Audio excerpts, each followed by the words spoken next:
Deer once, আজকে যেটা নিয়ে কথা বলবো, আচ্ছা তার আগে একটা কথা বলো তো, তোমরা যখন কোনো গান শোনার জন্য চালাও, টাইপ করো, তখন সেই গানটাই তো আসে, নাকি যেটা টাইপ করো একটা অন্য গান বাজতে থাকে? হয় না তো।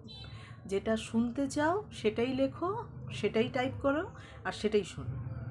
ঠিক এরকমভাবে দেখবে আমরা যখন এমনিও বসে থাকি না, তখন আমাদের মনের মধ্যে যেন একটা কথা চলছে, একটা কথা চলছে, চলেই যাচ্ছে।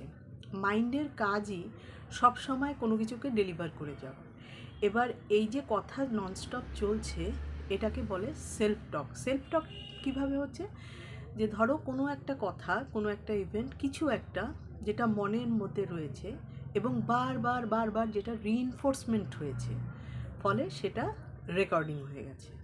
এবার তুমি চাও বা না চাও, মনের এমনই অভ্যাস, সে তোমাকে বারবার ওটাই ডেলিভার করছে।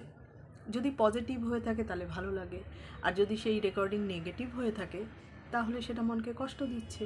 তাহলে যদি এরকম কিছু হয়, তাহলে সেই রেকর্ডিংটাকে ডিলিট করে সেলফ টকটাকে চেঞ্জ করে পজিটিভ করে নাও, তাহলেই তো সব ঠিক হয়ে যাবে। ওরকম করে দেখোই না কিরম লাগে।